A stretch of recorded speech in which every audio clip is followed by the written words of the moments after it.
Usai perayaan Cap Gomeh, sebanyak 30 orang warga negara Republik Tiongkok tidak bisa pulang ke negara asalnya. Hal tersebut dikarenakan adanya peraturan Kementerian Hukum dan HAM nomor 3 tahun 2020. Menurut Kepala Divisi Keimigrasian Kemenkumham Sumatera Selatan, Hendro Tri Prasetyo menyampaikan bahwa peraturan Menteri Hukum dan HAM nomor 3 tahun 2020 tersebut untuk mengantisipasi pencegahan masuknya paparan virus corona ke Sumatera Selatan. Sampai dengan tanggal 17 Februari 2020, sebanyak 30 warga negara Republik Rakyat Tiongkok pemegang bebas visa kunjungan telah mengajukan perpanjangan izin tinggal keadaan terpaksa pada kantor imigrasi kelas 1 TPI Palembang.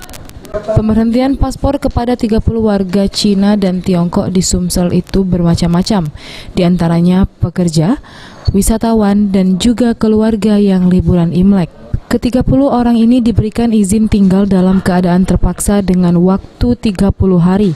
Apabila habis masa waktunya, diperbarui kembali untuk diperpanjang dengan membawa persyaratan seperti keterangan dokter dan surat keterangan lainnya.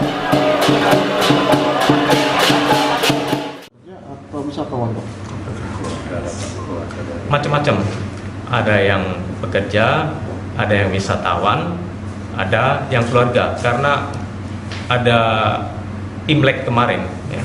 Karena dengan adanya Imlek kemarin kan banyak orang asing yang masuk ke kita, jadi mereka banyak orang Cina, mereka tidak ada alat angkut yang bisa membawa langsung keluar dari wilayah kita.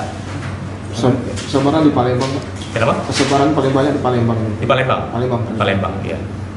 30 orang. Jadi sekarang mereka diberikan izin tinggal dalam keadaan terpaksa. Itu berlaku 30 hari. Saat ini mereka ditampung atau di mana? Sudah, mereka sesuai dengan tempat tinggalnya masing-masing. Ade Sunandar, PAL TV.